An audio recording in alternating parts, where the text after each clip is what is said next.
Dans la pénombre des mythes qui enveloppent l'Antiquité, Rome émerge comme une ville dont l'identité se forge dans la tension entre la réalité historique et la légende. Ses origines ne sont pas seulement un récit de dates et de chronologie, mais un mosaïque de symboles qui projette les ambitions et les valeurs d'un peuple cherchant à se légitimer comme héritier des dieux et maître de son propre destin. Avant qu'il n'existe des empereurs, des armées disciplinées et de vastes territoires sous leur commandement, Rome fut conçue dans l'imaginaire collectif comme l'œuvre de héros abandonnés, sauvés par la nature et destinés à la grandeur. La légende de Romulus et Rémus constitue le noyau fondateur de l'identité impériale romaine. Selon la tradition transmise par Tite Live et d'autres chroniqueurs, les jumeaux étaient les fils de la Vestale Rhea Silvia et du dieu Mars. Leur naissance fut marquée par la tragédie. Le roi Amulius, craignant de perdre le pouvoir, ordonna qu'ils soient abandonnés dans les eaux du Tibre. Le destin, cependant, s'imposa à la condamnation. Une louve, symbole de force et de fertilité, les allaita dans une grotte du Palatin connue sous le nom de Lupercale, jusqu'à ce qu'un berger, Faustulus, les trouve et les élève comme ses propres enfants. Devenus adultes, les jumeaux décidèrent de fonder une nouvelle ville à l'endroit où ils avaient été sauvés. La rivalité sur la colline qui devait être le centre de l'établissement, le Palatin pour Romulus, l'Aventin pour Rémus, conduisit à une confrontation fatale. Romulus tua son frère et, selon la tradition, proclama « qu'ainsi périsse quiconque franchira mes murailles ». Par cet acte sanglant fut scellé le destin de Rome, dont le nom dériverait de son premier roi. Les 7 rois qui, selon la tradition, gouvernèrent Rome avant la République représentent la transition entre mythe et réalité.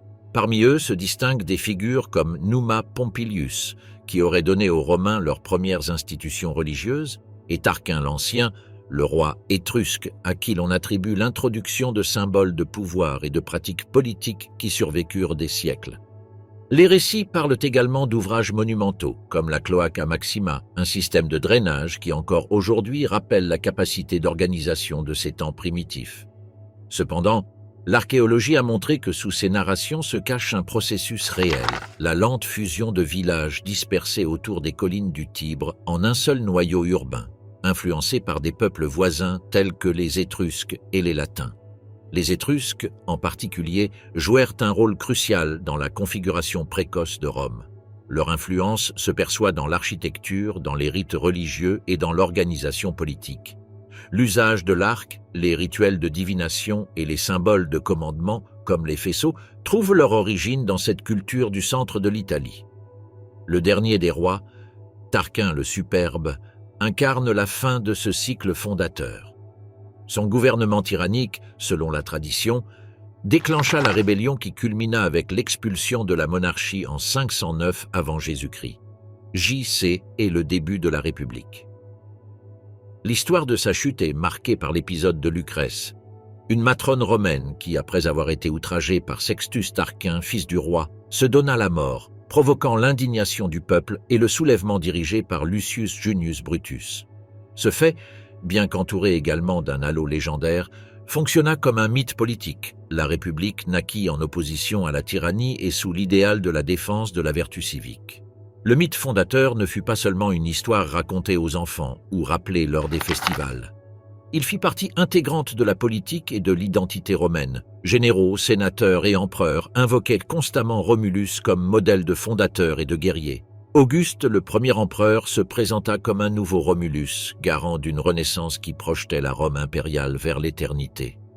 Même dans les moments de décadence, le souvenir des origines servait de rappel que la ville était née sous la protection des dieux et destinée à résister. L'archéologie a confirmé certains éléments qui coïncident avec la tradition. Des fouilles sur le Palatin ont révélé des vestiges de cabanes de l'époque archaïque datées autour du 8e siècle avant notre ère. J.C., ce qui correspond à la chronologie attribuée par la légende à la fondation de la ville en l'an 753 avant Jésus-Christ. J.C. De même, on a découvert des traces de murs primitifs et de systèmes de drainage qui suggèrent une organisation précoce et l'intention de consolider un noyau urbain à cette époque.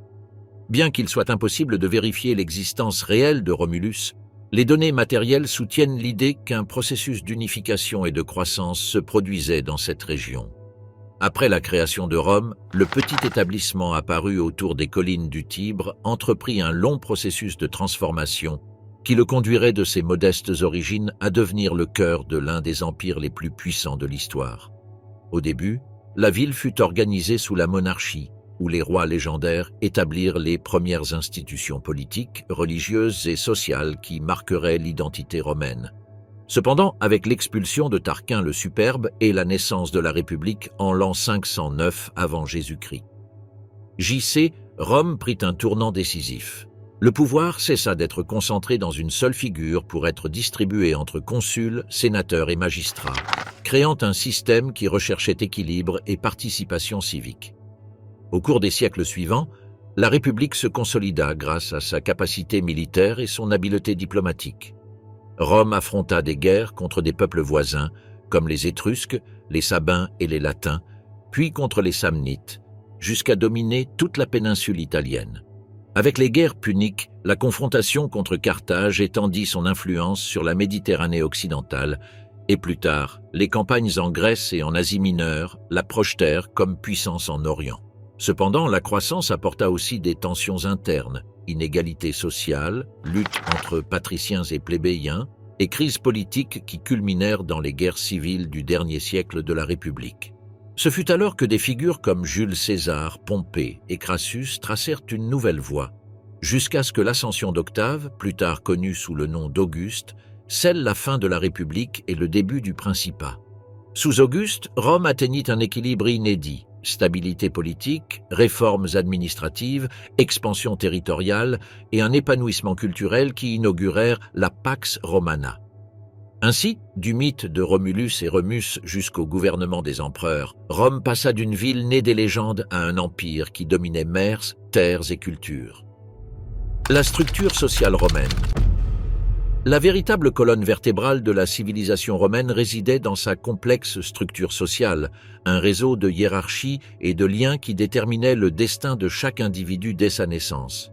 La ville éternelle fut construite sur une société où le sang, la richesse et la position légale définissaient privilèges et limitations, mais qui en même temps offrait une surprenante capacité de mobilité et de transformation. Au sommet de cette pyramide sociale se trouvaient les patriciens, descendants des familles les plus anciennes de Rome. Selon la tradition, ils étaient les héritiers directs des premiers sénateurs nommés par Romulus, connus sous le nom de Pâtres. Leur lignée conférait prestige et droits exclusifs aux premiers temps de la République. Ils contrôlaient les principales charges sacerdotales, militaires et politiques, monopolisant la prise de décision au Sénat. Les patriciens étaient, en essence, l'aristocratie de Rome, identifiée non seulement par leur richesse, mais aussi par le prestige symbolique issu de l'appartenance à une lignée fondatrice. La notion de nobilitas se consolida avec eux, propageant l'idée que gouverner était un devoir transmis de génération en génération. En dessous d'eux se trouvaient les plébéiens, une catégorie large et diverse comprenant artisans, paysans, commerçants et citoyens sans noble lignée. Bien que, depuis les premiers siècles de la République, ils n'aient pas eu accès aux plus hautes fonctions et aient été relégués dans le système politique, ils représentaient la grande majorité de la population et, avec le temps, devinrent la force vitale de Rome. Les tensions entre patriciens et plébéiens donnèrent naissance à un conflit social prolongé connu sous le nom de « lutte des ordres ». C'est dans ce contexte que les plébéiens commencèrent à s'organiser, créant leurs propres institutions comme le tribunat de la plèbe au 5e siècle avant Jésus-Christ. J.C., une magistrature qui leur donnait le pouvoir de veto face aux décisions sénatoriales. Grâce à ces luttes, ils parvinrent à conquérir des droits fondamentaux, y compris l'accès au consulat et la rédaction de lois reconnaissant leur position dans la République.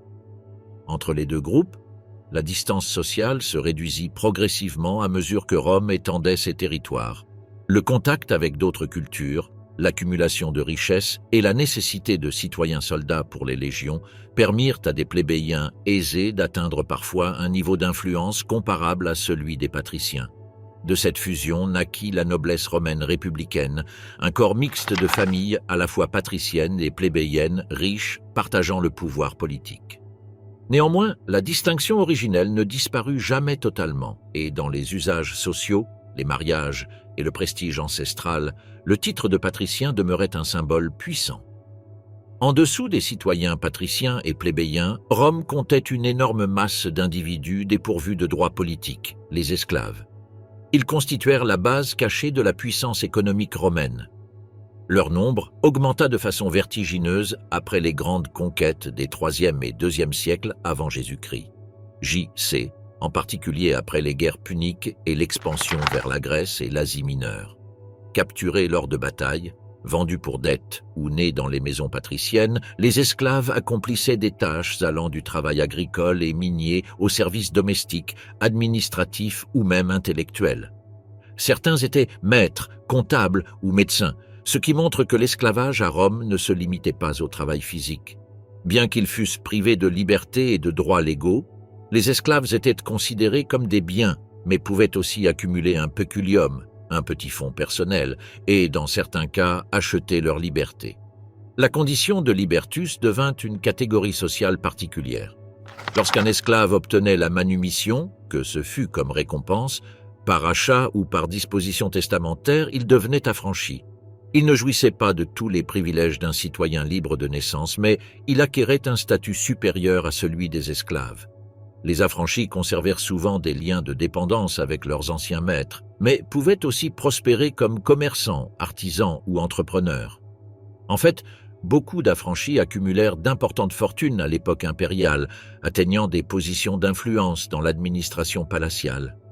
Leur ascension sociale symbolisait la flexibilité du système romain, capable d'absorber et de transformer même ceux qui avaient été réduits en esclavage. La citoyenneté constituait un autre axe fondamental de la structure sociale romaine. Être citoyen romain conférait droits et devoirs. Participer à la politique, être protégé par les lois, contracter un mariage légitime et servir dans les légions.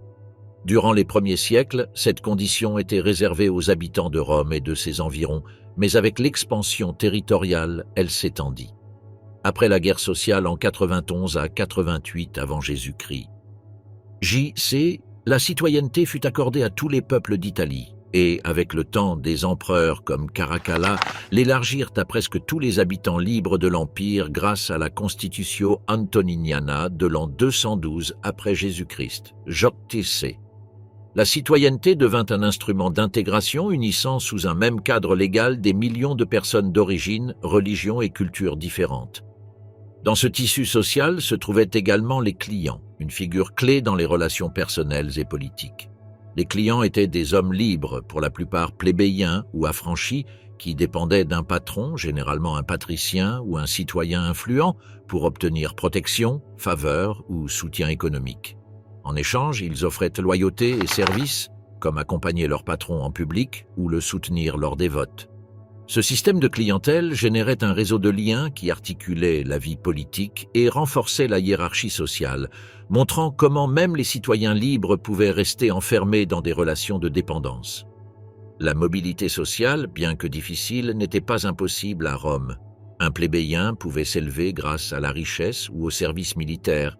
Un esclave pouvait devenir affranchi et prospérer, et un affranchi pouvait transmettre fortune et prestige à ses enfants, qui devenaient alors citoyens à part entière. En ce sens, la société romaine combinait rigidité et flexibilité. Elle était marquée par des barrières de naissance et de statut, mais offrait des chemins pour gravir les échelons grâce au mérite, à l'ambition ou à la fortune. Le poids de l'honneur et de la réputation fut un autre trait distinctif. Il ne s'agissait pas seulement d'occuper une place dans la hiérarchie, mais de démontrer publiquement la dignité et la vertu associées à cette position. Les patriciens étaient obligés de montrer leur noblesse par des magistratures et des travaux publics. Les plébéiens aisés devaient maintenir leur influence par leur générosité envers la communauté, et les affranchis enrichis étaient vus avec méfiance s'ils montraient trop de pouvoir. La société romaine était une représentation permanente du statut, où chaque geste et chaque espace servaient de scène de visibilité sociale. La vie quotidienne dans la ville de Rome n'était pas seulement un empire forgé par des conquêtes, ni une métropole monumentale de marbres et de colonnes. Elle était avant tout une ville habitée par des centaines de milliers d'hommes, de femmes, d'enfants et d'esclaves qui, jour après jour, vivaient leur existence entre la routine, l'agitation et les contradictions d'une métropole en constante transformation. La vie quotidienne à Rome reflétait ces hiérarchies sociales, ces contrastes entre richesse et misère, et une organisation urbaine qui offrait autant de splendeur que de précarité. Les habitations constituaient le point de départ de ces différences. Au centre de la ville et dans les quartiers les plus aisés, les patriciens et les citoyens riches habitaient les domus, des maisons spacieuses organisées autour d'un atrium central ouvert sur le ciel, où se trouvait souvent un petit bassin ou un pluvium recueillant l'eau de pluie. Ces résidences comportaient des mosaïques, des fresques et des pièces différenciées. Le tablinum comme salle de réception, les triclinia pour les banquets et des jardins intérieurs montrant la richesse de leurs propriétaires. La domus n'était pas seulement un espace privé, mais aussi une scène publique où le pater familias recevait ses clients et exerçait son rôle politique. En revanche, la majorité de la population vivait dans les insulae, des immeubles de plusieurs étages construits avec des matériaux plus modestes comme la brique et le bois. Ces blocs d'appartements, souvent surpeuplés et de piètre qualité, étaient sujets aux incendies et aux effondrements. Des familles entières s'y entassaient dans des pièces étroites, sans accès direct à l'eau courante, obligées de recourir à des fontaines publiques ou d'acheter de l'eau transportée par des esclaves. L'approvisionnement alimentaire était une autre pièce essentielle de la vie urbaine. Rome disposait de marchés répartis dans la ville et surtout du grand forum Boarium, centre d'échange des produits alimentaires. Le blé, base de l'alimentation, arrivait en quantité colossale de Sicile, d'Afrique et d'Égypte et était distribué à la plèbe sous forme de rations gratuites ou subventionnées, un système connu sous le nom d'annona qui assurait la subsistance des classes populaires et évitait les émeutes. Le pain et l'huile d'olive constituaient l'alimentation quotidienne de la plupart de la population, accompagnée de légumes secs, de fruits de saison et de vins coupés d'eau.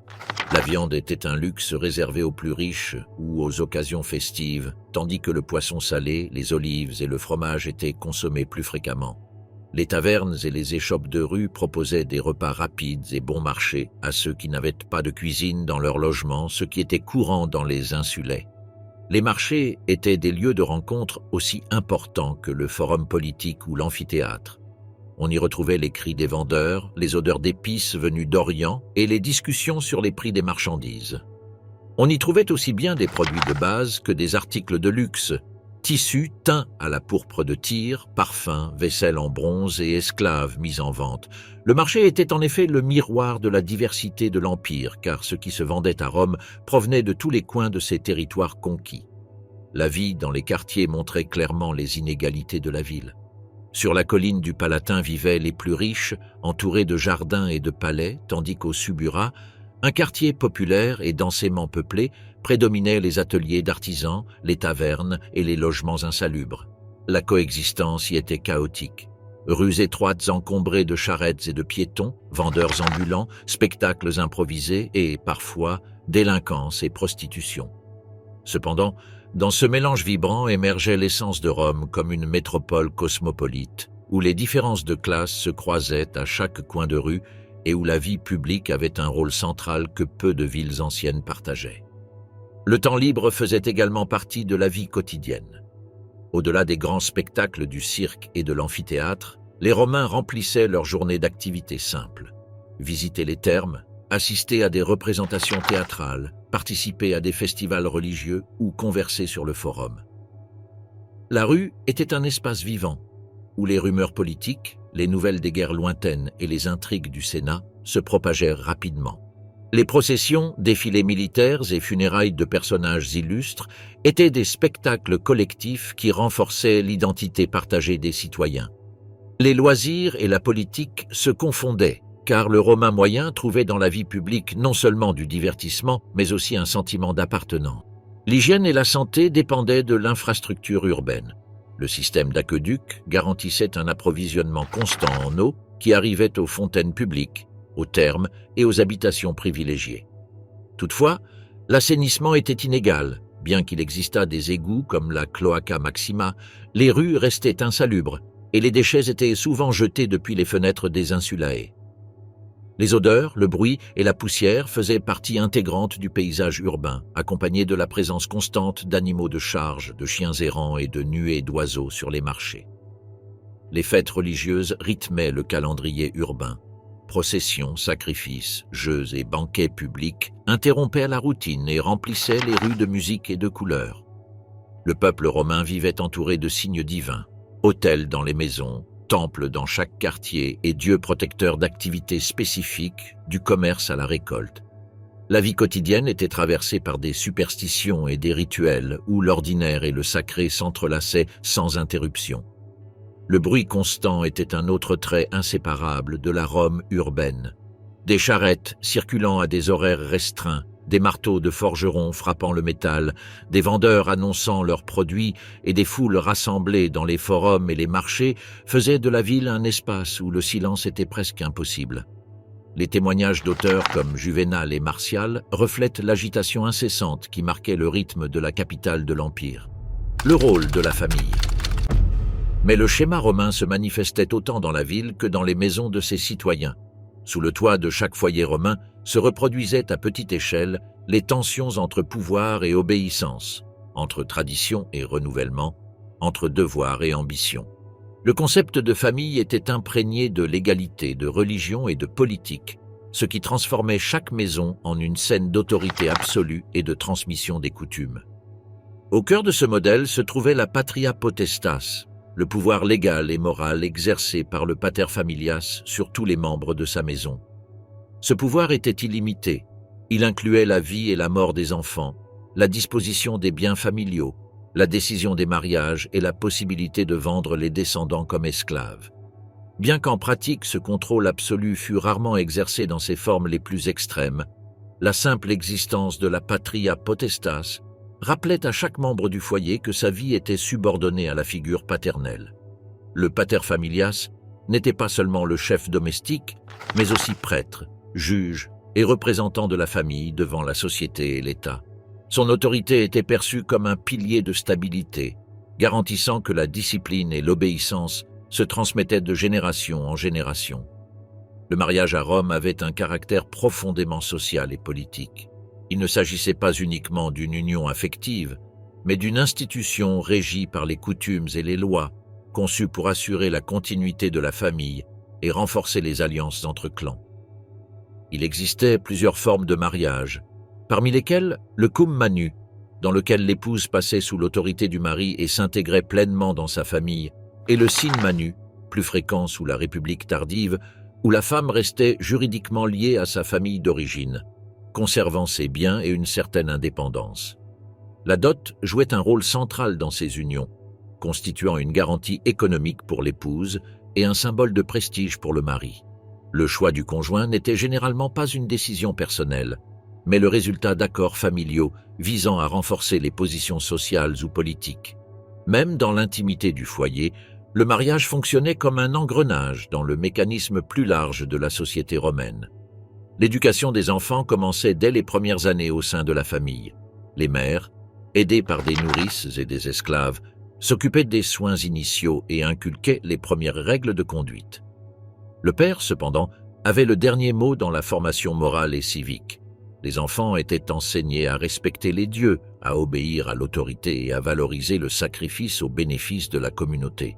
La figure du pater familias était également un modèle à imiter, un exemple de discipline, de rectitude et de dévotion religieuse. Pour les garçons, l'objectif était de devenir des citoyens actifs, préparés à la vie publique ou militaire. Pour les filles, la finalité consistait à apprendre les vertus domestiques comme la modestie, la fidélité et la capacité de gérer le foyer. À partir de 7 ans, les enfants des familles aisées pouvaient être envoyés dans des écoles privées où ils apprenaient la lecture, l'écriture et le calcul sous la direction d'un ludi magister. Plus tard, les fils de citoyens ayant des aspirations politiques ou juridiques étaient formés à la rhétorique, discipline considérée comme indispensable pour participer à la vie publique. Des auteurs comme Cicéron témoignent de cette tradition, où la parole devenait une arme politique. L'éducation n'était pas universelle. Les familles pauvres manquaient de ressources pour envoyer leurs enfants chez des maîtres, de sorte que la majorité apprenait des métiers pratiques en travaillant dès le plus jeune âge. Les esclaves instruits, en particulier ceux d'origine grecque, jouèrent un rôle crucial comme tuteurs et pédagogues dans les foyers aristocratiques, contribuant à la transmission de la culture hellénique à Rome. La relation entre parents et enfants était régie non seulement par la patria potestas, mais aussi par le culte des ancêtres. Les Romains vénéraient leurs aînés à travers les lars et penates, divinités domestiques protégeant la maison. Lors des festivités familiales, les portraits de cire des ancêtres étaient exposés dans des processions, rappelant à chaque nouvelle génération que leur identité était liée à une chaîne de lignées. L'éducation des enfants incluait la transmission de cette mémoire, leur inculquant l'obligation d'honorer le nom familial et de prolonger son prestige.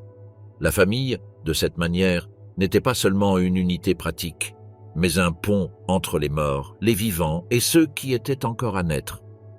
Le rôle de la femme au sein de la famille était délimité par la tradition, bien qu'avec des nuances. L'épouse avait le devoir de gérer la maison, de superviser les esclaves domestiques et d'assurer l'éducation précoce des enfants. Son influence, cependant, pouvait être considérable dans le domaine privé. Elle conseillait son mari, participait aux décisions concernant les mariages et, dans certains cas, gérait ses propres biens. Bien que l'autorité formelle appartint au pater familias, la réalité montrait que de nombreuses femmes exerçaient un pouvoir indirect, tant dans l'économie familiale que dans la vie sociale. La morale romaine idéalisait la figure de la matrone comme symbole de vertu et d'honneur, tout en condamnant sévèrement toute conduite jugée indécente. La naissance et l'éducation des enfants étaient entourées de rituels et de décisions reflétant la dureté de la société romaine. Après l'accouchement, le nouveau-né était placé aux pieds du père qui décidait de l'accepter ou de le rejeter. En cas de rejet, le destin pouvait être l'exposition dans un lieu public, où l'enfant était abandonné, parfois recueilli par d'autres familles ou réduit en esclavage. Cette pratique, bien que choquante à nos yeux contemporains, révèle à quel point la survie de l'enfant dépendait de la volonté et du jugement du pater familias. L'acceptation impliquait l'intégration dans la communauté familiale et, avec elle, l'incorporation à la vie sociale et religieuse de Rome. L'armée romaine. Si la politique et les institutions donnèrent forme à l'identité de Rome, ce fut l'armée qui en traça les frontières et assura sa permanence. Des premières luttes contre les peuples voisins aux campagnes qui étendirent l'empire de la Bretagne à la Mésopotamie, les légions romaines furent l'instrument décisif de l'expansion et du contrôle. La discipline, les innovations tactiques et la capacité d'absorber ressources et hommes des territoires conquis firent de l'armée romaine l'une des plus redoutables de l'histoire ancienne. La discipline militaire était la pierre angulaire de la puissance romaine. La vie du légionnaire était régie par des règles strictes, où l'obéissance absolue constituait la base de l'ordre. Les punitions étaient sévères. La désobéissance, la lâcheté ou la désertion pouvaient être sanctionnées par la flagellation, la perte de solde ou même par la décimatio, une punition collective où un homme sur 10 était exécuté par tirage au sort. En même temps, les récompenses étaient claires: butin de guerre, concession de terre lors de la libération et prestige social d'avoir servi sous les aigles romains. Cet équilibre entre punition et récompense engendrait une armée engagée dans la victoire et prête à supporter les conditions les plus dures. L'entraînement forgeait des corps résistants et des esprits habitués au sacrifice.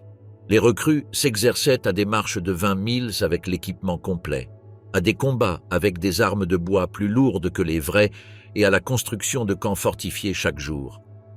La discipline ne se limitait pas au combat. Elle englobait aussi l'ingénierie, la logistique et l'organisation. Une armée romaine pouvait ériger un pont, creuser des tranchées ou fortifier un camp en quelques heures, démontrant que la guerre était pour elle autant une science qu'un art. Les armes et l'équipement reflétaient cette mentalité pragmatique. Le légionnaire était armé du gladius, épée courte à double tranchant idéale pour le corps à corps, du pugio, un petit poignard, du pilum, javelot conçu pour se plier à l'impact et rendre inutile le bouclier ennemi, et du scutum, un grand bouclier rectangulaire protégeant le soldat dans la formation serrée. Le casque, galea, et la cuirasse, évoluée de la cotte de maille à la lorica segmentata de plaques métalliques, complétèrent la panoplie.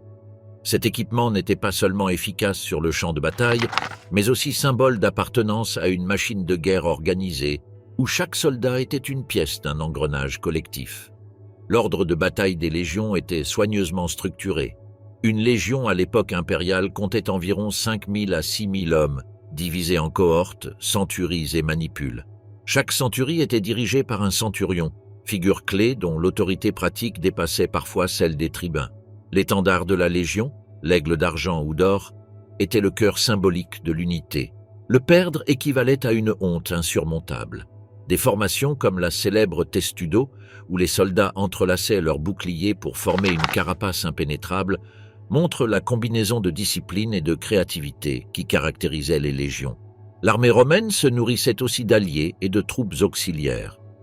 Ces contingents, recrutés parmi les peuples conquis, apportaient cavalerie, archers, frondeurs et guerriers spécialisés qui complétaient l'infanterie lourde légionnaire. Ainsi, des hispaniques experts dans l'usage de la falcata, des Numides avec leur cavalerie légère ou des Syriens avec leurs arcs composites enrichissaient la diversité tactique de l'armée. Après des années de service, beaucoup d'auxiliaires obtenaient la citoyenneté romaine, transformant la guerre en un canal d'intégration culturelle et politique. Les campagnes militaires furent le moteur de l'expansion romaine. Dans les premiers siècles, les guerres contre les Étrusques, les Latins et les Samnites consolidèrent la domination dans la péninsule italienne. Plus tard, les guerres puniques contre Carthage mirent Rome face à un ennemi capable de menacer sa survie. La victoire sur Hannibal et la destruction de Carthage en 146 avant Jésus-Christ. J.C. marquèrent le début de la suprématie méditerranéenne. En Orient, les campagnes contre la Macédoine et les royaumes hellénistiques intégrèrent la Grèce et l'Asie mineure, tandis qu'en Occident, la conquête de l'Hispanie s'étendit sur des siècles de résistance locale. Chaque victoire élargissait non seulement les territoires, mais multipliait aussi le nombre d'esclaves, de ressources et de richesses alimentant la ville éternelle. L'armée n'était pas seulement un instrument de conquête, mais aussi de construction impériale. Partout où passaient les légions, elles laissaient derrière elles routes, ponts et fortifications. Les voies militaires ne servaient pas seulement à déplacer rapidement les troupes, mais devenaient des artères de commerce et de communication reliant l'Empire. Les camps temporaires, organisés avec une précision géométrique, se transformaient souvent en colonies permanentes, donnant naissance à de nouvelles villes. Le général jouait un rôle décisif dans cet engrenage. Sous la République, consuls et proconsuls commandaient les légions, mais le succès militaire pouvait se traduire en ambition politique démesurée. Marius et Sylla, au 1er siècle avant Jésus-Christ. J.C. montrèrent comment l'armée pouvait devenir un instrument de pouvoir personnel. Jules César poussa ce processus à son paroxysme. Ses campagnes en Gaule élargirent non seulement les frontières de Rome, mais consolidèrent aussi son prestige comme chef incontesté.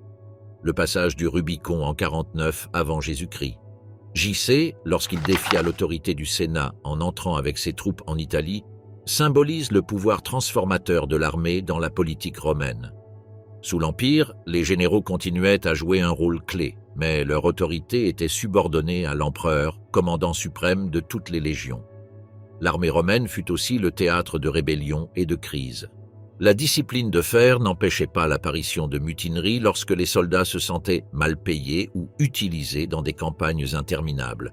Les guerres civiles du 1er siècle avant Jésus-Christ. J.C. et les révoltes militaires à l'époque impériale montrent que les légions pouvaient être aussi dangereuses pour Rome que pour ses ennemis. Des empereurs furent proclamés ou déposés par la volonté des soldats, donnant à l'armée un pouvoir politique latent qui se manifestait souvent dans les moments de faiblesse institutionnelle. L'impact culturel et psychologique de l'armée sur Rome fut profond. Pour le citoyen, servir dans les légions était un honneur et un chemin vers la gloire ou la prospérité.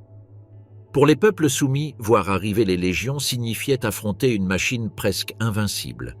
La crainte inspirée par les étendards romains se mêlait à l'admiration pour leur organisation et leur efficacité. La réputation d'invulnérabilité accompagna Rome pendant des siècles, jusqu'à ce que des défaites comme celle de Teutobourg en l'an 9 après Jésus-Christ. J.C. rappelle qu'aucune force n'était éternelle. Dans les derniers siècles de l'Empire, l'armée subit de profondes transformations. Le recrutement s'ouvrit de plus en plus aux peuples barbares qui fournissaient des contingents entiers de fédérés. La fidélité à l'empereur devint fragile et la discipline traditionnelle s'éroda. La force qui avait forgé un immense empire commença à se fragmenter, incapable de contenir les invasions qui finirent par submerger les frontières. Le Colisée romain et la loi du pain et des jeux. Aucune autre civilisation ancienne n'a fait du divertissement un axe aussi central de son identité collective que Rome. Les Romains vivaient et mouraient dans les espaces publics de leur ville, depuis les amphithéâtres où résonnait le choc de l'acier jusqu'au cirque où rugissait la foule au passage des chevaux. Le loisir n'était pas un simple passe-temps. C'était un mécanisme de contrôle social, une affirmation de pouvoir et un reflet de la brutalité et du raffinement qui coexistaient dans la culture romaine. Les gladiateurs devinrent les protagonistes les plus célèbres de ce théâtre de sang. Ils étaient, pour la plupart, esclaves, prisonniers de guerre ou criminels condamnés, bien qu'il y eût aussi des hommes libres qui, attirés par la gloire ou par la nécessité économique, s'engageaient volontairement à combattre. Entraînés dans des écoles spéciales appelées ludi, ils vivaient sous une discipline stricte et étaient instruits par des vétérans expérimentés, appelés doctors. Chaque gladiateur se spécialisait dans un type de combat et portait un armement distinctif. Le retiarius avec son filet et son trident, le secutor avec son casque lisse et son épée courte, le murmillo avec son lourd bouclier et son casque orné, ou le thrace avec son poignard courbe. Ces catégories n'étaient pas arbitraires. Elles étaient conçues pour offrir des duels spectaculaires où chaque style avait des forces et des faiblesses face à un autre, comme un échiquier sanglant. L'amphithéâtre flavien, connu sous le nom de Colisée, fut l'épicentre de ces luttes, inauguré en l'an 80 après Jésus-Christ. JC, sous l'empereur Titus, il pouvait accueillir plus de 50 000 spectateurs répartis dans des gradins qui reflétaient avec précision la hiérarchie sociale. Aux places les plus proches de l'arène siégeaient les sénateurs et les magistrats. Au niveau supérieur, la plèbe, et tout en haut, debout, les femmes et les esclaves. Le design architectural permettait une vue claire depuis n'importe quel point et la machinerie interne, avec ses couloirs, ascenseurs et trappes, rendait possible l'apparition soudaine d'animaux ou de gladiateurs, augmentant la spectacularité. Dans l'arène, la vie et la mort étaient décidées sous le regard de l'empereur et du peuple qui pouvait approuver ou condamner le combattant vaincu par le geste du pouce. Les jeux de gladiateurs n'étaient pas seulement un spectacle de violence, mais aussi un instrument politique. Les empereurs et magistrats les organisaient pour gagner en popularité et assurer la loyauté du peuple. Panem et circense, c'est-à-dire du pain et des jeux, résumaient la stratégie. Tant que la population recevait nourriture et divertissement, elle restait calme, éloignée des intrigues et tensions politiques. En ce sens, le spectacle était un moyen de cohésion et de contrôle, un rappel constant du pouvoir de ceux qui gouvernaient. La mort dans l'arène était chargée de symbolisme. Le gladiateur tombé n'était pas seulement un homme vaincu, mais un acteur d'un rituel public où le sang affirmait la supériorité de Rome sur ses ennemis et sur le destin lui-même. Cependant, tous les combats ne se terminèrent pas par la mort. De nombreux gladiateurs étaient trop précieux pour être sacrifiés à chaque affrontement, et la reddition pouvait être acceptée si le public et l'éditeur du jeu l'approuvaient. Avec le temps, certains gladiateurs atteignirent une renommée comparable à celle des héros, avec des partisans qui célébraient leur victoire et pleuraient leur défaite. Des noms comme Spartacus, qui mena une rébellion d'esclaves au 1er siècle avant Jésus-Christ. JC dépassèrent même le cadre du spectacle pour devenir des symboles de défi au pouvoir romain. Aux côtés des amphithéâtres, les cirques étaient un autre lieu monumental de divertissement populaire. Le Circus Maximus, avec une capacité de plus de 200 000 spectateurs, fut le plus grandiose de tous. On y célébrait les courses de quadriges, l'un des divertissements les plus passionnants pour les Romains. Les auriges, conduisant des chars tirés par 4 chevaux, risquaient leur vie dans des virages serrés, des collisions et des renversements qui déclenchaient le vacarme de la foule. Les factions, identifiées par des couleurs, éveillaient des passions comparables à celles des équipes sportives modernes, divisant les citoyens en camps rivaux qui pouvaient aller jusqu'à s'affronter violemment. Les paris étaient fréquents, et la fortune d'un aurige victorieux pouvait rivaliser avec celle d'un sénateur. Le cirque, plus qu'un spectacle, était un phénomène de masse qui unissait et divisait à la fois, et qui montrait combien la ferveur populaire pouvait dépasser les limites de la politique. Il ne manquait pas d'autres spectacles publics complétant l'offre de loisirs. Les chasses aux animaux exotiques, appelées venations, présentaient dans l'arène des bêtes venues des confins de l'Empire, lions, tigres, éléphants ou crocodiles. Ces combats montraient la domination de Rome sur la nature et renforçaient l'idée qu'aucune force, ni humaine ni animale, ne pouvait résister au pouvoir romain. On célébrait aussi des exécutions publiques de criminels, où les condamnés étaient exposés aux fauves ou forcés à représenter des mythes dans lesquels leur mort réelle complétait le drame. Le spectacle était, en ce sens, une fusion de théâtre, de religion et de violence. Les termes romains. Peu d'institutions reflètent mieux l'esprit collectif de Rome que les termes. Plus que de simples bains publics, ils étaient le cœur de la vie sociale, des espaces où l'hygiène se mêlait aux loisirs, aux affaires et à la politique.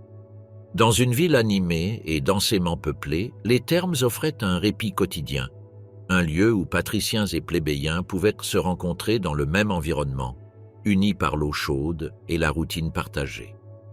Les premières installations de ce type furent modestes, mais avec le temps elles se transformèrent en complexes monumentaux financés par des empereurs et des magistrats. Des thermes, comme ceux de Caracalla ou de Dioclétien, atteignaient des dimensions colossales, capables d'accueillir des milliers de visiteurs en même temps.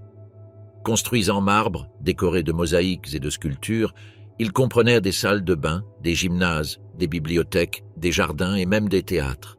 Leur magnificence reflétait la puissance de Rome et le désir de ses dirigeants de gagner la faveur du peuple par des œuvres publiques. Le circuit des bains était une expérience soigneusement conçue. Le visiteur commençait dans l'apoditerium, le vestiaire où il déposait ses vêtements sous la surveillance des esclaves. De là, il passait au frigidarium, une salle d'eau froide qui tonifiait le corps. Ensuite, il entrait dans le tepidarium à température tiède qui préparait à la chaleur intense du caldarium, un espace avec des piscines chaudes et de la vapeur, alimenté par un système de chauffage souterrain connu sous le nom d'hypocauste. Ce mécanisme ingénieux distribuait l'air chaud sous les sols et à travers les murs, montrant la sophistication de l'ingénierie romaine. Enfin, certains terminaient au palaestra, aire d'exercice physique, ou au laconicum, une sorte de sauna sec. Le parcours combinait plaisir et santé, suivant un ordre destiné à purifier le corps et revitaliser l'esprit. L'accès aux thermes était étonnamment démocratique, bien qu'il existât des horaires différenciés pour les hommes et les femmes, et parfois des installations séparées.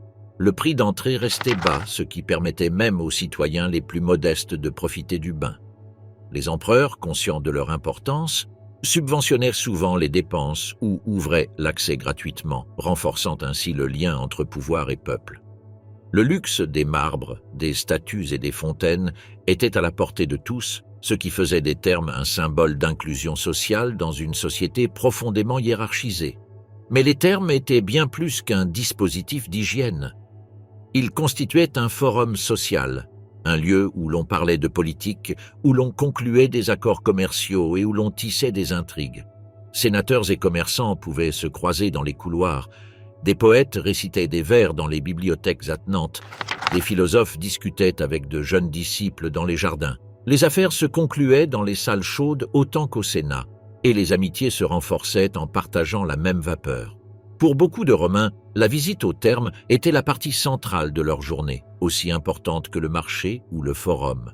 Les thermes reflétaient également la culture du corps à Rome. L'exercice physique, pratiqué dans les gymnases attenants, faisait partie du rituel. Les Romains couraient, soulevaient des poids rudimentaires, jouaient à la balle et s'entraînaient dans des combats légers. Après l'activité, les bains servaient à détendre les muscles et à nettoyer la sueur, suivis de massages aux huiles parfumées qui complétaient l'expérience. Le soin du corps n'était pas perçu comme un luxe, mais comme une nécessité liée à l'idéal de citoyenneté active et saine. La vie populaire à l'intérieur des thermes avait une atmosphère vibrante. Des vendeurs ambulants proposaient des friandises et des parfums. Des musiciens animaient les salles de leurs mélodies et les rumeurs circulaient de bouche en bouche à la vitesse de la vapeur. C'était un espace où les barrières sociales s'estompaient. Un esclave pouvait partager le bassin avec un patricien, même si les différences de statut ne disparaissaient pas totalement. Le contact physique et visuel dans un environnement commun créait un sentiment de communauté difficile à trouver dans d'autres lieux de la ville. L'architecture des thermes fut une démonstration de pouvoir et de technique. Les Romains maîtrisaient l'usage du béton, ce qui leur permit de construire d'immenses voûtes et des salles ouvertes aux dimensions inédites. Les thermes de Caracalla, inaugurés en 216 après Jésus-Christ. J.C. occupait plus de 11 hectares et pouvait accueillir jusqu'à 1600 baigneurs simultanément. Colonnes monumentales, mosaïques polychromes et statues colossales ornaient les espaces, transformant l'acte quotidien du bain en une expérience esthétique. Même les thermes plus modestes, présents dans presque toutes les villes de l'Empire, reproduisaient à petite échelle cette grandeur architecturale. Les systèmes d'approvisionnement étaient tout aussi impressionnants. Les aqueducs conduisaient l'eau depuis des sources lointaines jusqu'aux citernes de la ville, d'où elle était distribuée vers les thermes. L'hypocauste, alimenté par des fours nécessitant une grande quantité de bois, maintenait les piscines chaudes et l'air réchauffé. Des milliers d'esclaves et de travailleurs étaient dédiés à l'entretien de ces complexes, ce qui montre l'ampleur logistique qu'impliquait l'offre quotidienne de bains à des dizaines de milliers de citoyens. Les thermes étaient en outre un espace d'intégration culturelle. Voyageurs, soldats libérés, commerçants étrangers et pèlerins partageaient leurs coutumes et leurs récits dans les salles chaudes. Le cosmopolitisme de l'Empire trouvait dans les thermes un point de rencontre quotidien, où la diversité se mêlait autour de l'eau et de la vapeur. C'était un rappel que Rome n'était pas seulement une ville, mais le centre d'un monde vaste et pluriel. La religion et les superstitions. Pour les Romains, les dieux n'étaient pas des êtres lointains ni abstraits, mais des présences constantes qui intervenaient dans chaque aspect de l'existence. Le foyer, le forum, le champ de bataille et même les décisions politiques étaient régis par des rituels destinés à assurer la faveur divine. La religion romaine était moins un système de croyances qu'un ensemble de pratiques et d'obligations. L'important n'était pas la foi intérieure, mais l'exécution correcte des rites qui maintenaient l'équilibre entre les hommes et les dieux. Le panthéon romain s'était formé à partir d'une fusion de traditions locales et étrangères. À ses origines, Rome vénérait des divinités agricoles liées à la fertilité de la terre et au cycle des saisons. Avec le temps, l'influence étrusque et grecque enrichit ce répertoire. Ainsi, Mars passa d'un dieu de l'agriculture à celui de la guerre. Jupiter s'imposa comme roi des dieux, protecteur de l'État. Junon représenta la maternité et la vie civique. Et Minerve symbolisa la sagesse et les arts. À leur côté coexistaient des divinités mineures, des esprits tutélaires et des dieux étrangers absorbés au fur et à mesure que Rome élargissait ses frontières. Cette capacité d'intégration était l'une des plus grandes forces de la religion romaine. Admettre de nouveaux dieux signifiait absorber de nouvelles cultures sous la domination de Rome. La pratique religieuse était marquée par un formalisme rigoureux. Les sacrifices d'animaux, les libations de vin, les prières récitées mot pour mot étaient exécutées sous la surveillance de prêtres spécialisés.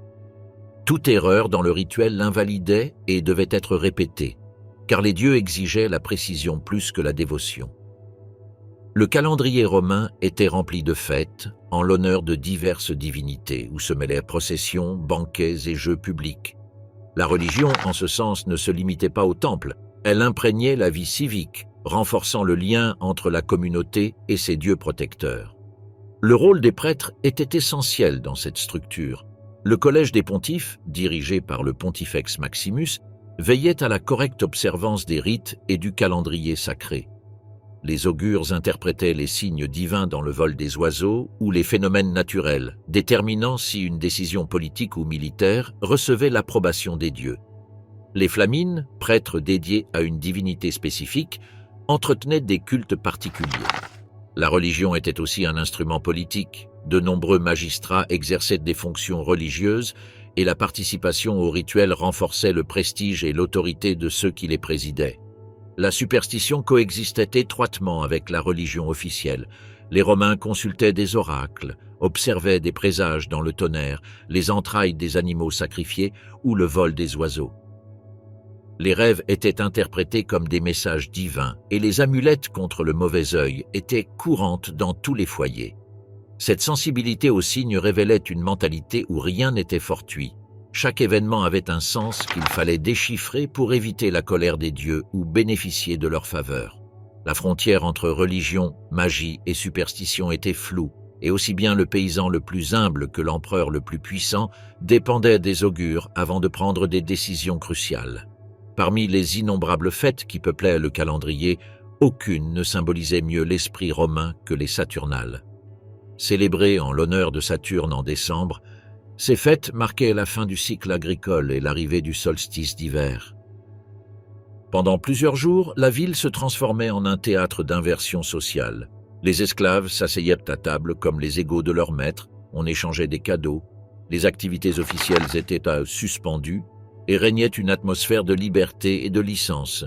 Les rues se remplissaient de musique, de banquets et de jeux de hasard, et les citoyens portaient des bonnets festifs appelés pileus, symbole de liberté. Les Saturnales étaient une soupape pour les tensions sociales, un moment où les hiérarchies se relâchaient et où le peuple célébrait l'abondance et la fraternité sous la protection de Saturne. La religion romaine se manifestait aussi dans la sphère domestique. Chaque famille vénérait les Lars et Penates, esprits protecteurs du foyer et du garde-manger. Les hôtels domestiques, décorés de petites statuettes et d'offrandes de nourriture, étaient le centre spirituel de la vie familiale. Le pater familias dirigeait les rituels, assurant la continuité du lien entre les vivants et les ancêtres. À ce niveau intime, la religion se confondait avec la vie quotidienne. Le feu du foyer, gardé par les Vestales dans le temple de Vesta, trouvait son reflet dans les lampes de chaque maison romaine. Le culte impérial fut l'une des expressions les plus politiques de la religion romaine. Dès Auguste, les empereurs encouragèrent leur vénération comme des êtres semi-divins, protecteurs de l'État et médiateurs entre les hommes et les dieux. Les temples et sacrifices en leur honneur renforçaient la loyauté envers le pouvoir central, surtout dans les provinces, où la dévotion à l'empereur symbolisait l'intégration à l'empire. La figure du César divinisé montrait combien le religieux et le politique étaient inséparables dans la Rome impériale. La relation avec le sacré se projetait aussi dans la guerre. Aucune campagne militaire ne commençait sans auspice favorable. Les généraux consultaient les augures et offraient des sacrifices avant de franchir les frontières. La défaite pouvait être interprétée comme le signe que les rites avaient été mal exécutés ou qu'un dieu avait été négligé. La victoire, au contraire, était célébrée par des sacrifices et des triomphes solennels où le général parcourait les rues de Rome vêtu comme Jupiter, accompagné de ses soldats et du butin. La religion justifiait la guerre, la transformant en un mandat divin et en un devoir envers les dieux protecteurs de Rome. L'arrivée de cultes orientaux comme celui d'Isis, de Mitra ou de Cybèle montra la flexibilité religieuse de Rome.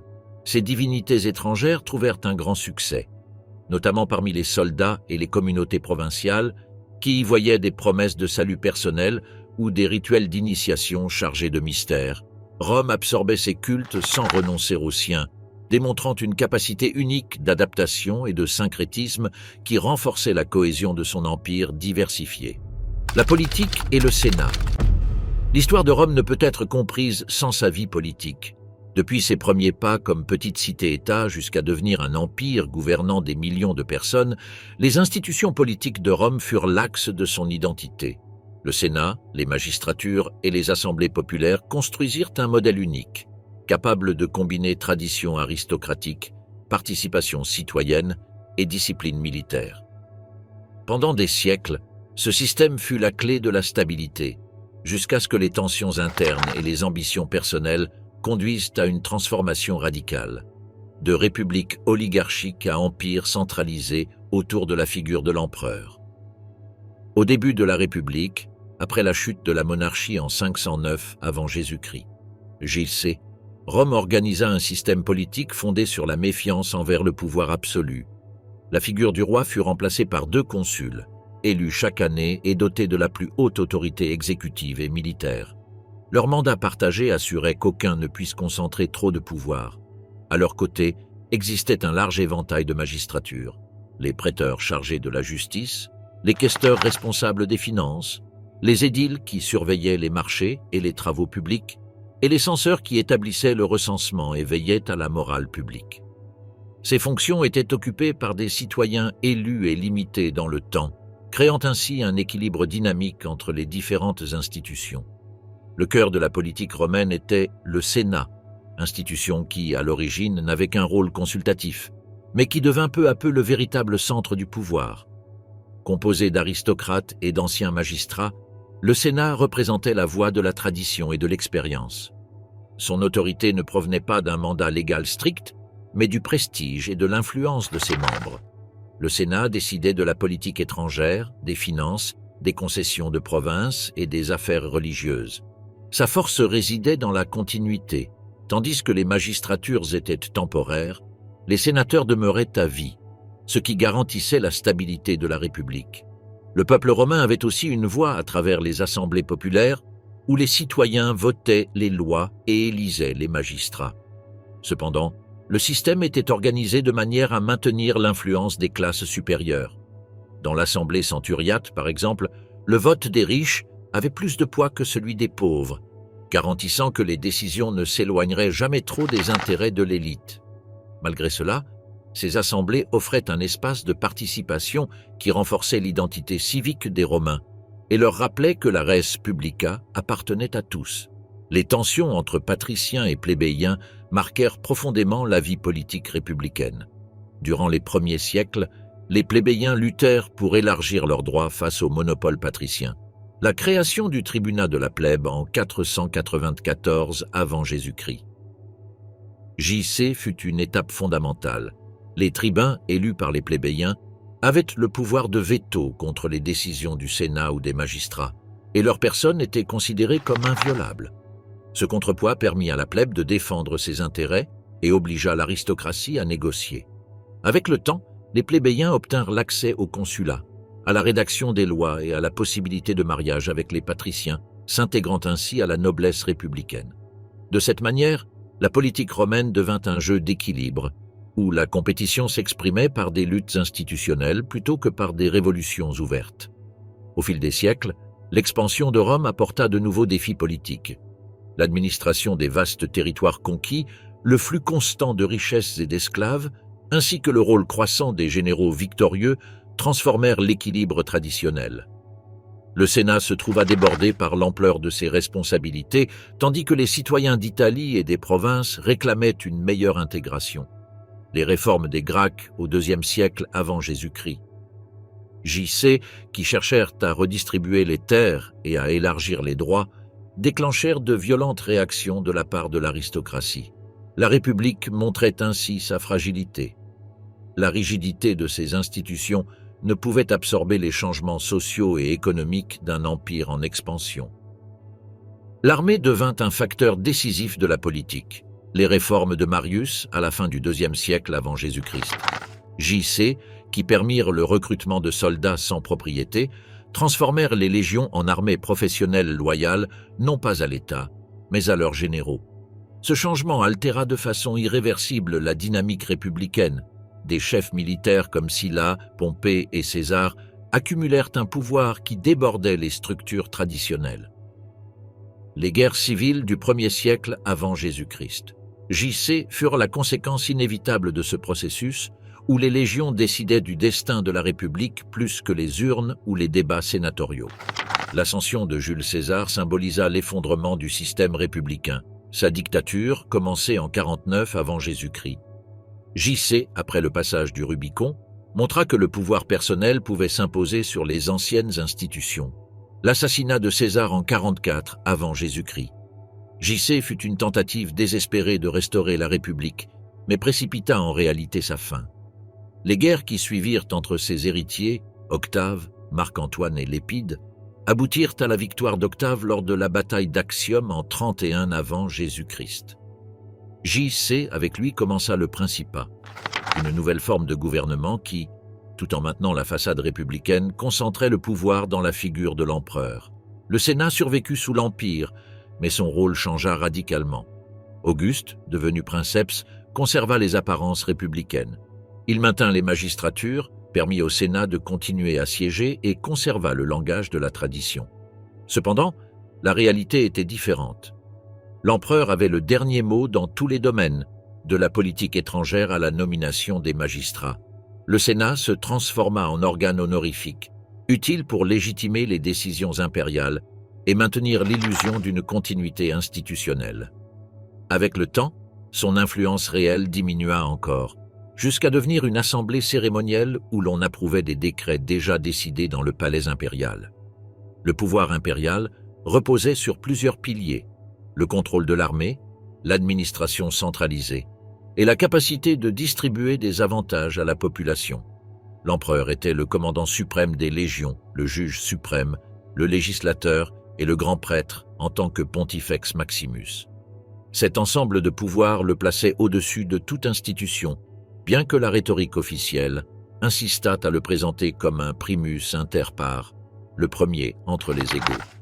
Avec le temps, la figure impériale acquit un caractère quasi sacré, surtout sous des empereurs comme Domitien ou Dioclétien, qui renforcèrent la distance entre eux et le reste de la société. Le Sénat, dans ce contexte, se limitait à rendre des honneurs, ratifier des décisions et garder la mémoire d'un système qui n'existait plus. La politique à l'époque impériale se déplaça dans les couloirs du palais, où l'influence des conseillers, affranchis et membres de la famille impériale pouvait être décisive. La cour remplaça le forum comme scène principale du pouvoir. Cependant, le prestige du Sénat resta utile. De nombreux empereurs cherchèrent à conserver de bonnes relations avec lui, conscients qu'il représentait la voix de la tradition et de l'aristocratie romaine. Même lorsque son pouvoir réel était nul, le Sénat demeurait un symbole nécessaire de continuité. L'esclavage et les affranchis. À Rome, l'esclavage n'était pas un phénomène marginal, mais le fondement invisible sur lequel reposait une grande partie de la vie économique, sociale et culturelle. Des campagnes d'Italie aux palais impériaux, les esclaves étaient présents dans chaque recoin de la ville et de l'Empire. Leur nombre fut si élevé que, durant certaines périodes, on estime qu'ils représentaient jusqu'à un tiers de la population. Ils étaient conquis lors des guerres, achetés sur les marchés, nés de mères esclaves ou condamnés pour dettes et délits. Sans eux, Rome n'aurait pas pu nourrir ses villes, maintenir son luxe ni s'étendre avec autant de rapidité. Le travail des esclaves englobait tous les domaines de la vie romaine. Dans les campagnes, ils cultivaient les grands domaines qui approvisionnaient la ville en blé, en huile et en vin. Dans les mines, ils extrayaient les métaux précieux dans des conditions misérables, avec une espérance de vie réduite à quelques années. Dans les ateliers, ils fabriquaient des poteries, des textiles ou des armes. Dans les maisons patriciennes, ils servaient comme cuisiniers, domestiques, nourrices et précepteurs. Certains esclaves, surtout les Grecs, étaient instruits et cultivés et exerçaient comme médecins, philosophes ou pédagogues. L'esclavage à Rome ne se limitait donc pas au travail manuel. Il pouvait aller des tâches les plus dégradantes jusqu'à des fonctions de grande responsabilité. Cependant, tous partageaient la même condition juridique. Ils étaient considérés comme des biens, sans droit ni autonomie. Le traitement réservé aux esclaves variait selon l'époque, le maître et le type de travail. Certains étaient exploités sans pitié, punis à coups de fouet, marqués au fer rouge ou condamnés à des travaux épuisants.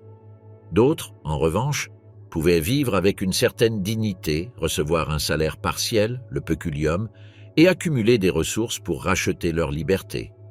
La relation entre maître et esclave était empreinte de contradictions. L'esclave était un objet, mais aussi une personne avec laquelle on cohabitait chaque jour. Cette proximité engendrait à la fois des liens de confiance et des tensions latentes qui éclataient parfois en violence. La crainte de la rébellion fut constante dans la mentalité romaine. Aucun épisode ne la symbolise mieux que la révolte de Spartacus, la plus grande insurrection d'esclaves de l'Antiquité. Chouoctredive avenue, J.C., ce gladiateur Thrace, s'évada d'une école de Capoue avec des dizaines de compagnons. Ce qui avait commencé comme une fuite devint une révolte massive. Des milliers d'esclaves rejoignirent sa cause, formant une armée qui battit à plusieurs reprises les forces romaines. Pendant 2 ans, Spartacus tint la République en échec, démontrant que la structure sociale pouvait vaciller. Finalement, en 71 avant Jésus-Christ, J.C., il fut vaincu par Crassus et ses légions. Les 6000 prisonniers crucifiés le long de la Via Appia furent le rappel brutal que Rome ne tolérerait aucun défi à son ordre. La révolte de Spartacus montra non seulement la force latente des esclaves, mais aussi la peur profonde que les Romains nourrissaient face à une subversion généralisée. Malgré la dureté du système, l'esclavage à Rome offrait une possibilité de transformation, la manumission. L'esclave qui parvenait à acheter sa liberté avec son péculium, à être libéré par la volonté de son maître ou par disposition testamentaire, devenait un affranchi. La manumission était si fréquente que les autorités durent établir des lois pour la réglementer. Les affranchis acquéraient la condition d'hommes libres, bien qu'ils ne jouissent pas de tous les droits des citoyens de naissance. Ils restaient liés à leurs anciens maîtres par des liens de clientèle. Ils leur devaient loyauté et service, tandis que leur patron leur offrait protection. Néanmoins, la liberté représentait un bond immense dans l'échelle sociale et la possibilité de forger un nouveau destin. Beaucoup d'affranchis prospérèrent notablement. Certains se consacrèrent au commerce et accumulèrent des fortunes rivalisant avec celles des familles sénatoriales. D'autres atteignirent des postes dans l'administration impériale, surtout sous les empereurs, qui leur faisaient confiance pour leur loyauté et leur éloignement des vieilles aristocraties. Des figures comme Narcisse ou Pallas, affranchis influents à la cour de Claude, montrent jusqu'à quel point un esclave libéré pouvait parvenir à contrôler les ressorts du pouvoir. Bien que méprisés par la noblesse traditionnelle, les affranchis devinrent une classe intermédiaire dynamique, un pont entre le monde servile et la citoyenneté pleine. La possibilité d'ascension ne s'arrêtait pas avec eux. Les enfants d'affranchis naissaient déjà citoyens romains, avec accès à tous les droits. Ainsi l'esclavage, bien que brutal et oppressif, contenait en son sein un mécanisme d'intégration sociale. Rome transformait le vaincu en esclave, mais lui offrait aussi la possibilité de devenir romain, de se fondre dans la société qui l'avait asservi. Ce paradoxe explique en partie la capacité de l'Empire à absorber des populations si diverses et à maintenir sa cohésion pendant des siècles. La vision culturelle de l'esclavage à Rome était ambivalente. D'un côté, il était considéré comme naturel et indispensable. De l'autre, les philosophes réfléchissaient à son injustice. Sénèque, dans ses lettres, rappelait que les esclaves étaient des êtres humains et méritaient un traitement digne, bien qu'il n'ait jamais remis en question le système lui-même. Dans la littérature et le théâtre, les esclaves apparaissaient comme des personnages rusés, comiques ou tragiques, reflétant leur présence constante dans la vie romaine. Dans les épitaphes, certains affranchis laissèrent des inscriptions fières de leurs nouvelles conditions, remerciant leur patron ou célébrant leur ascension. L'esclavage était, en définitive, une réalité si enracinée qu'elle traversait tous les aspects de la société. Avec le temps, l'afflux massif d'esclaves commença à diminuer. Les conquêtes se firent plus rares, et l'économie de l'Empire tardif s'appuya de plus en plus sur les colons attachés à la terre, une figure intermédiaire entre l'esclave et le paysan libre. Le rôle de la femme. La femme à Rome vécut sous un système qui, en apparence, limitait son influence aux marges de la vie privée. La loi et la tradition la plaçaient dans une position subordonnée au père ou au mari, sans droit politique ni possibilité d'occuper des charges publiques. Cependant, dans cette invisibilité apparente se cachait un pouvoir silencieux, exercé dans la sphère domestique, dans les réseaux familiaux et, dans des cas exceptionnels, dans la sphère politique et impériale. Les Romaines étaient gardiennes des coutumes, médiatrices au sein de la famille et, à certains moments, protagonistes décisives de l'histoire. Du point de vue légal, la femme était soumise à la tutelle masculine. Dans son enfance, elle dépendait du pater familias, dont la patria potestas s'étendait à tous les membres de la maison. En se mariant, elle passait sous le contrôle de son époux si le mariage était cum manu, ou conservait l'autorité de sa famille d'origine dans le sine manu, forme plus fréquente à l'époque républicaine tardive. Dans les deux cas, la femme manquait d'autonomie pleine. Elle ne pouvait pas voter, ni être magistrate ni sénatrice, et son rôle juridique restait réduit. Cependant, ces restrictions ne l'empêchaient pas de trouver des formes d'action dans la vie sociale et économique. Le foyer était le centre de son influence.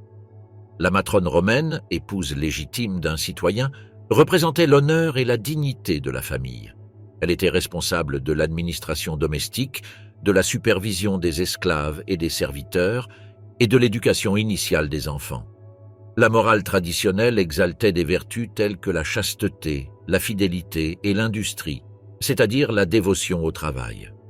Une femme vertueuse était un symbole de prestige pour son mari, et sa conduite affectait la réputation de toute la famille. Dans les inscriptions funéraires abondent les éloges aux matrones, qui filaient la laine et s'occupaient de la maison, reflet de l'idéal féminin romain. Néanmoins, la portée des femmes romaines allait au-delà du domestique. Dans le domaine économique, elles pouvaient administrer leurs dots, posséder des biens et gérer des affaires, surtout dans les mariages sine manu, où elles conservaient les biens hérités de leur famille. Certaines devinrent prêteuses, commerçantes ou propriétaires d'ateliers. Les affranchies enrichies, en particulier, trouvèrent dans le commerce un espace d'ascension sociale. Bien que la loi ne leur accordât pas de voix en politique, la richesse et les connexions familiales donnaient à de nombreuses femmes un pouvoir indirect non négligeable. Le rôle de la femme se manifestait aussi dans la religion. Les Vestales, prêtresses chargées de garder le feu sacré de Vesta, jouissaient d'un statut unique. Elles étaient inviolables, possédaient des privilèges légaux et pouvaient intervenir dans des cérémonies publiques d'une grande importance. Leur pureté symbolique garantissait la sécurité de l'État et son manquement était puni de mort. Ce rôle sacré montre comment, dans un monde masculin, existaient des espaces de pouvoir réservés exclusivement aux femmes. Les sources littéraires et les récits historiques mettent également en avant des cas de femmes puissantes qui dépassèrent le cadre privé. Cornélia, mère des Gracques, fut célèbre pour son éducation raffinée et pour avoir inculqué à ses fils la passion de la réforme politique, ce qui marque un moment clé de l'histoire républicaine. Livie Drusille, épouse d'Auguste, fut une figure influente du principat. Conseillère de son mari, médiatrice dans les intrigues dynastiques et symbole de vertu publique, elle consolida l'image de la famille impériale. Agrippine la jeune, mère de Néron, alla encore plus loin. Elle participa activement au gouvernement, contrôla la cour et exerça un pouvoir qui éveilla crainte et critique dans l'élite masculine. Sa chute et son assassinat montrent à quel point l'ambition féminine pouvait être perçue comme dangereuse dans un système conçu pour les exclure. Le monde des femmes modestes était différent, mais également essentiel. Dans les insulae, elles partagèrent les difficultés de la vie urbaine, travailler dans des ateliers, vendre sur les marchés, élever des enfants dans des conditions difficiles. Beaucoup d'esclaves vivaient soumises aux caprices de leurs maîtres, utilisées comme servantes, concubines ou nourrices. Cependant, elles aussi pouvaient aspirer à la liberté par la manumission et, dans certains cas, atteindre un avenir meilleur comme affranchies. L'éventail des conditions féminines à Rome était aussi large que la société romaine elle-même. De la matrone noble entourée de luxe à l'esclave anonyme dans un atelier sombre, la littérature romaine offre un témoignage ambigu sur la femme.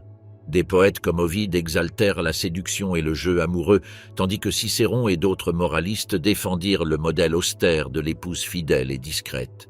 La figure féminine oscillait entre muse inspiratrice et menace pour la stabilité sociale, entre idéalisation et méfiance. Dans les discours des hommes, la femme était le reflet des vertus ou des vices collectifs, jamais un acteur pleinement indépendant. Pourtant, l'abondance même des références démontre que sa présence, bien que niée politiquement, était centrale dans la vie culturelle. La femme romaine avait aussi un rôle dans les rituels de la mort et de la mémoire.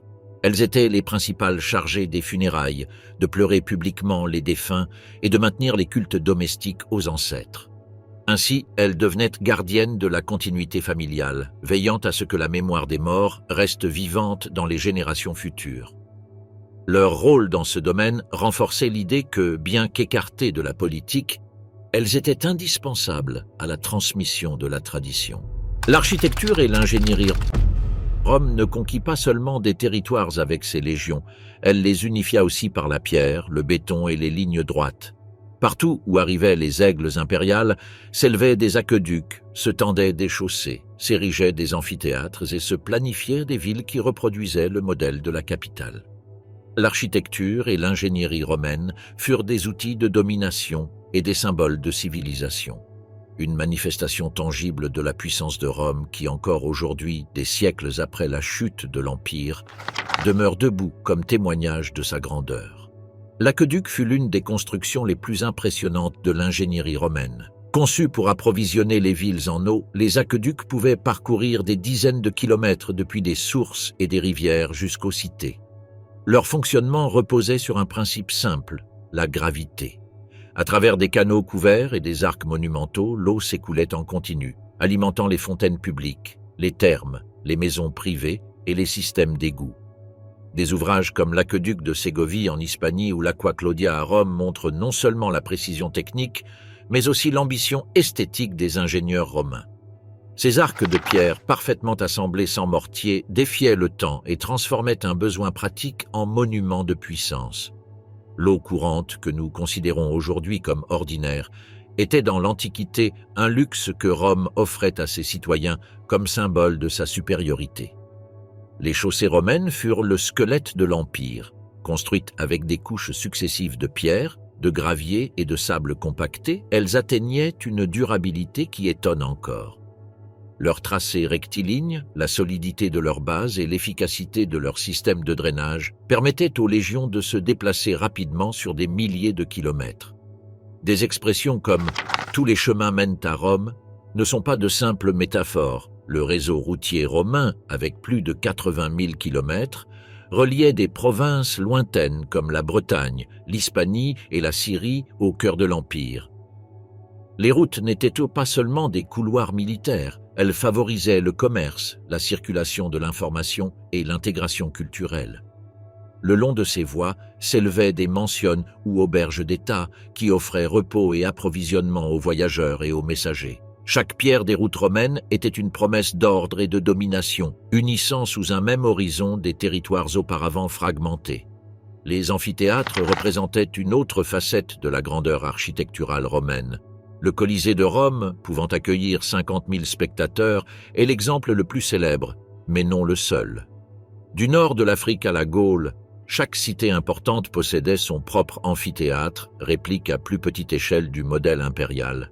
Construits en pierre et en béton, avec des gradins concentriques et des systèmes d'accès permettant l'entrée et la sortie rapide des foules, ces espaces étaient des machines parfaites pour le spectacle. Dans leurs arènes s'affrontaient gladiateurs, se célébraient chasses aux fauves et se représentaient batailles navales grâce à des systèmes d'inondation complexes. L'architecture ne se limitait pas à la fonction, elle transmettait un message politique. Chaque amphithéâtre était un rappel du pouvoir de Rome, de son contrôle sur la violence et de sa capacité à offrir au peuple du pain et des jeux dans un cadre monumental. L'urbanisme romain transforma le paysage des provinces conquises. Il fondait des colonies selon un plan régulier. 2 rues principales, appelées le Cardo et le Decumanus, se croisaient à angle droit au centre, où se trouvait le Forum. Autour se distribuaient temples, thermes, marchés et théâtres, reproduisant l'organisation de Rome en miniature. Ce modèle urbain garantissait non seulement une efficacité fonctionnelle, mais aussi un sentiment d'identité partagée. Celui qui parcourait les rues d'une colonie en Gaule ou en Afrique du Nord reconnaissait immédiatement l'empreinte de Rome. C'était un rappel que, au-delà des frontières culturelles et linguistiques, tous faisaient partie d'un même ordre. Le secret de ce déploiement monumental fut le béton romain. Mélange de chaux, d'eau, de sable volcanique et de pierre, il permettait de construire des structures plus résistantes et plus polyvalentes que celles en pierre taillée. Avec lui, les Romains élevèrent des coupoles gigantesques comme celle du Panthéon, qui, avec ses 43 mètres de diamètre, demeure un prodige d'ingénierie. Le béton permit aussi la création de ponts, ports et systèmes d'égouts qui défiaient les limites techniques de leur temps. Ce matériau bon marché et durable démocratisa la monumentalité. Il permit même aux cités provinciales de disposer d'ouvrages comparables en qualité à ceux de la capitale. L'ingénierie militaire fut une autre facette fondamentale. Les légions ne combattèrent pas seulement, elles construisaient aussi. Chaque campement était conçu comme une ville miniature, murailles, fossés, portes, rues droites et un espace central pour le commandement. Ces camps, organisés avec une précision géométrique, devenaient souvent le germe de nouvelles villes. De plus, les soldats érigeaient des fortifications, des ponts de bois ou de pierre, et des machines de siège comme des catapultes et des tours mobiles. La capacité de construire en pleine campagne était l'un des avantages stratégiques qui permirent à Rome de s'imposer sur ses ennemis. L'ingénierie n'était pas un luxe, elle faisait partie de l'arsenal militaire. L'espace public à Rome reflétait la même vocation monumentale. Les forums, centres de la vie politique et sociale, étaient ornés de basiliques, de temples et d'arcs de triomphe. Chaque empereur cherchait à laisser son empreinte par des constructions grandioses. Le forum de César, celui d'Auguste, celui de Trajan. L'arc de triomphe célébrait les victoires militaires et projetait la gloire impériale dans la pierre. Les basiliques, espaces couverts pour les transactions commerciales, et les procès anticipaient la forme des temples chrétiens ultérieurs. La ville devint un théâtre où l'architecture racontait l'histoire du pouvoir. L'infrastructure de loisirs et de bien-être fut également prioritaire. Les thermes, comme ceux de Caracalla et de Dioclétien, étaient de véritables villes dans la ville, avec salles de bain, gymnases, jardins et bibliothèques. Les théâtres semi-circulaires, comme celui de Marcelo à Rome ou celui de Mérida en Hispanie, accueillaient des représentations dramatiques et musicales. Ces constructions montraient que l'Empire n'offrait pas seulement sécurité et ordre, mais aussi culture et plaisir partagés. L'ingénierie et l'architecture ne se réduisaient pas à l'utilité. Elles étaient pensées pour impressionner, persuader et séduire. Même l'égout mérita l'admiration. La Cloaca Maxima, construite à l'époque étrusque et agrandie par les Romains, canalisait les eaux usées de la ville vers le Tibre. Ce système d'assainissement avec les aqueducs et les fontaines publiques fit de Rome une cité relativement salubre pour sa taille, bien en avance sur d'autres villes antiques. Le contrôle de l'eau, qu'elle fût propre ou usée, était une démonstration du génie pratique des ingénieurs romains. Par ses ouvrages, Rome ne facilitait pas seulement la vie quotidienne de ses citoyens, elle imposait un discours politique en pierre. Chaque aqueduc rappelait la générosité de l'empereur qui l'avait financé.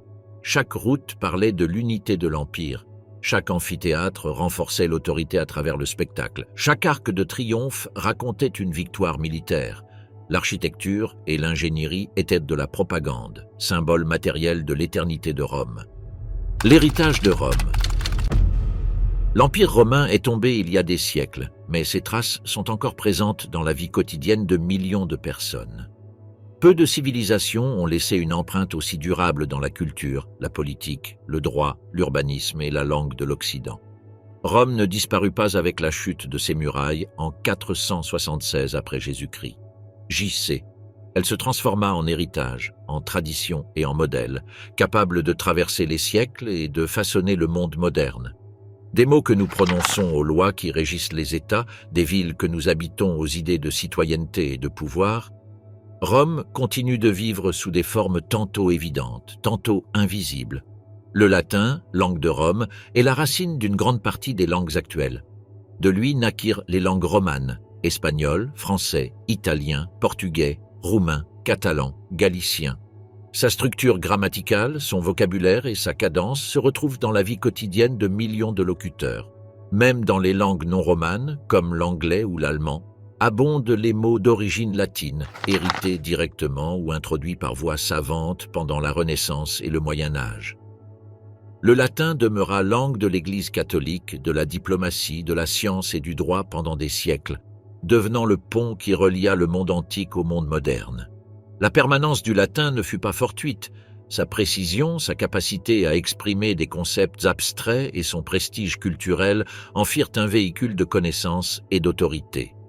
Le droit romain est sans doute l'héritage le plus solide et tangible. Les juristes romains, depuis la République jusqu'à l'Empire, développèrent des principes juridiques qui soutiennent encore aujourd'hui les systèmes légaux d'Europe et d'Amérique. Des concepts comme propriété, contrat, testament, héritage, personne morale, usufruit, servitude font partie du vocabulaire juridique moderne et proviennent directement du corpus légal romain. La loi des 12 tables, rédigée au 5e siècle avant Jésus-Christ, Jotse, posa les bases de l'égalité formelle entre citoyens, tandis que les compilations ultérieures, comme le corpus Iuris Civilis de Justinien au 6e siècle après Jésus-Christ. JC consolidèrent un corps légal qui devint référence obligatoire pour le droit médiéval et renaissant. L'idée que les lois doivent être écrites et accessibles et que le pouvoir de l'État doit s'exercer conformément aux normes juridiques sont des principes que Rome transmit au monde occidental.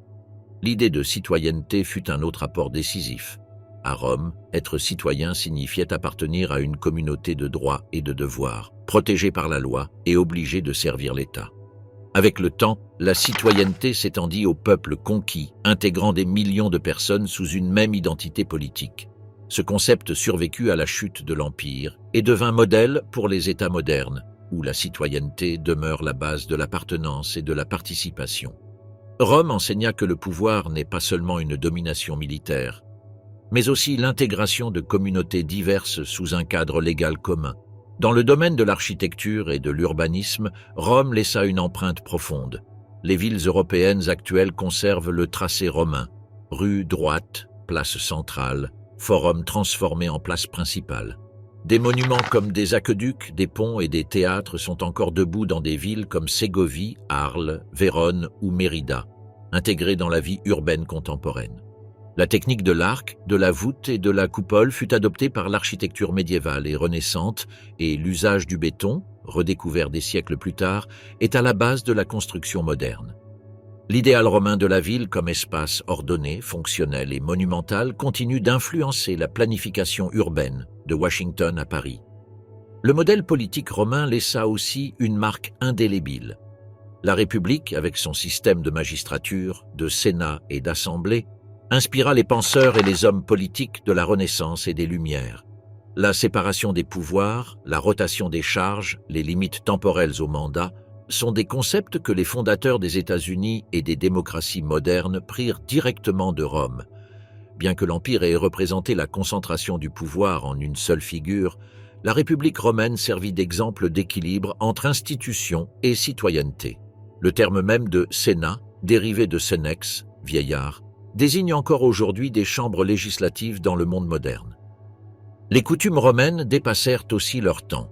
Le calendrier julien, instauré par Jules César en 46 avant Jésus-Christ. JC fut la base du calendrier grégorien que nous utilisons aujourd'hui.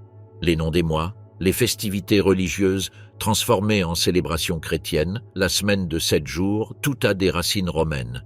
Des pratiques comme l'usage des bains publics, les spectacles de masse ou l'organisation de fêtes populaires survécurent sous différentes formes dans l'Europe médiévale et moderne. Même la table européenne hérita de Rome, la consommation de vin, d'huile et de pain comme aliments centraux provient directement du régime méditerranéen romain.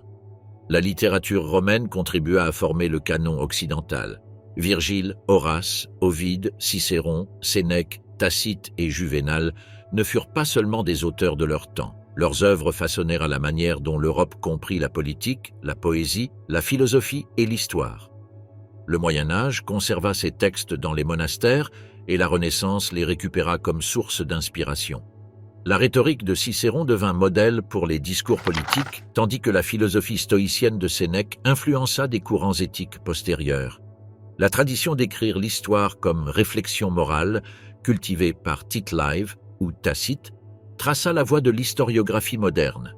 Le christianisme, né aux marges de l'Empire, se diffusa grâce à l'infrastructure et à l'organisation romaine. Les routes, les villes et les réseaux administratifs facilitèrent la propagation de la nouvelle foi qui finit par devenir religion officielle sous Constantin et Théodose. Le christianisme hérita de Rome sa structure hiérarchique, sa langue latine et son sens de l'universalité. Ainsi, même dans le domaine spirituel, Rome survécut dans l'Église, qui se proclama héritière de son autorité morale et culturelle. Le droit, la langue, la politique, l'architecture et la religion ne furent pas les seuls héritages.